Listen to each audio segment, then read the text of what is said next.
Hi friends, మన తెలుగు కథలు subscribers అందరికీ నమస్కారం అండి.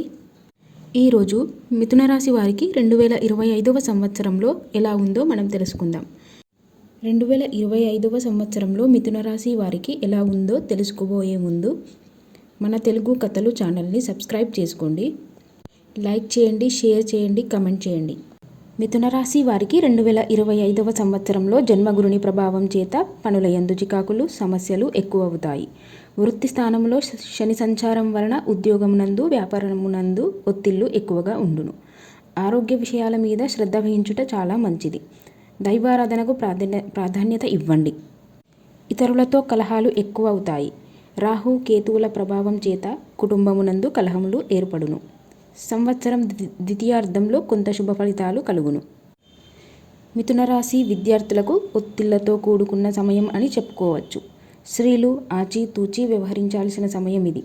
మిథున రాశి రాజకీయ నాయకులకు అనుకూలంగా లేదు.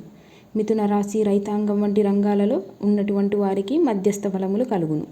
వ్యాపారస్తులకు అనుకూల ఫలితాలు ఉన్నప్పటికీ ఒత్తిళ్లు మాత్రం పెరుగును. రుణభారము ఎక్కువ అవుతుంది. పెట్టుబడుల విషయంలో ఆచితూచి వ్యవహరించాలి. మిథున రాశి వారికి కోర్టు విషయాలు, వ్యవహారాలు చికాకులు కలిగించును. హాస్పిటల్ ఖర్చులు వంటివి ఎక్కువ అవుతాయి. జన్మగురుని ప్రభావం వలన ఆరోగ్య విషయముల యందు, కుటుంబ వ్యవహారాల యందు జాగ్రత్త వహించాలి. మిథున రాశి స్త్రీలు ఆరోగ్య విషయంలో ఖచ్చితమైన జాగ్రత్తలు వహించాలి. బీపీ, షుగర్, హార్ట్ సంబంధించినటువంటి సమస్యలు ఎక్కువ అవుతాయి. మిథున రాశి వారికి మార్చి 2025వ సంవత్సరంలో అంత అనుకూలంగా లేదు. అనారోగ్య సమస్యలు ఇబ్బంది పెట్టును. విపరీతమైన ఖర్చులుంటాయి. శుభవార్తలు వింటారు. స్నేహితులను, బంధువులను కలుసుకుంటారు. దేవాలయ దర్శనం చేస్తారు. అయితే మిథున రాశి వారికి ఏప్రిల్ మాసంలో అనుకూల ఫలితాలున్నాయి. కోర్టు వ్యవహారాలు అనుకూలిస్తాయి.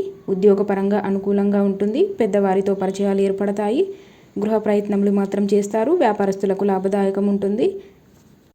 మే నెలలో మాత్రం అంత అనుకూలంగా లేదు. అనారోగ్య సమస్యలు ఉంటాయి. కుటుంబ గొడవలతో మనస్తాపం చెందుతారు. భార్య వలన సౌఖ్యం. ఇంటి యందు శుభకార్యములు చేయుదురు. ఆలయ దర్శనం కూడా చేస్తారు. కారణం లేకనే విరోధాలు ఏర్పడతాయి. మిథున రాశి వారికి జూన్ 2025వ సంవత్సరంలో అనుకూలంగా లేదు. కొత్త వ్యక్తులతో పరిచయాలు ఏర్పడతాయి. కష్టపడితే కానీ పనులు పూర్తి కావు. వృత్తి పరంగా అనుకూలంగా ఉంటుంది. కోర్టు వ్యవహారాలు చిక్కులుంటాయి. వాహన ప్రమాదాలు ఉండును. కొత్త వస్తువులు కొంటారు. ఉద్యోగ లాభాలు కూడా ఉంటాయి. అయితే జూలై మాసంలో మాత్రం మధ్యస్థ ఫలితాలు ఉన్నవి. కీర్తి ప్రతిష్టలు పెరుగుతాయి. కుటుంబ సభ్యులతో కలిసి తీర్థయాత్రలు చేస్తారు. అపజయాలుంటాయి. అనుకున్న పనులు ఆలస్యంగా పూర్తి చేస్తారు. మీరు ఇతరులకు సహాయపడతారు. ఎక్కువ ఖర్చులు మాత్రం ఉంటాయి. ఆగస్టు నెలలో మాత్రం అంత అనుకూలంగా ఉన్నది.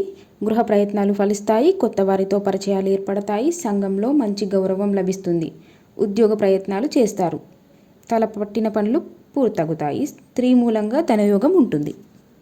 మిథున రాశి సెప్టెంబర్ 2025వ సంవత్సరంలో అనుకూలంగా ఉన్నది. వస్త్రములు, ఆభరణములు కొనుగోలు చేస్తారు. ప్రయత్నించిన కార్యక్రమాలు మాత్రం త్వరగా పూర్తవుతాయి. కలహాలు మాత్రం ఏర్పడతాయి. తొందరపాటు నిర్ణయాలు ఎక్కువగా ఉంటాయి. అప్పులు మాత్రం చేయుదురు. మిథున రాశి జాతకులకు అక్టోబర్ నెలలో అనుకూలంగా లేదు. అధిక ధన వ్యయముండును. విరోధాలు, అపవాదాలు ఎక్కువగా ఉంటాయి. ఇతరుల గురించి ఎక్కువగా ఆలోచిస్తారు. వ్యాపారం గురించి ఆలోచనలు ఎక్కువ అవుతాయి. నవంబర్ నెలలో మాత్రం మధ్యస్థ ఫలితాలున్నాయి. గృహ నిర్మాణాలకు ఆటంకాలు, అనుకోని ఖర్చులుంటాయి. భూమిని కొనుగోలు చేస్తారు. బంధుమిత్రుల సహకారం ఉంటుంది. ప్రమాద సూచనలు ఉన్నాయి. వృధా ఖర్చులు ఎక్కువ అవుతాయి. డిసెంబర్ నెలలో మాత్రం మిథున రాశి జాతకులకు అనుకూలంగా లేదు. విలువైన వస్తువులు కొంటారు. కుటుంబ కలహాలు ఉంటాయి. శుభకార్యాలకు ఆటంకాలు ఏర్పడతాయి. నూతన స్నేహితులు ఏర్పడతారు. స్త్రీ మూలాన ధన నష్టములు, దూరపు ప్రయాణాలు ఉంటాయి. అనారోగ్య సమస్యలు కూడా ఉంటాయి. మిథున రాశి వారికి 2025 సంవత్సరంలో ఆదాయం 14, వ్యయం 2, రాజపూజ్యం 4, అవమానం 3.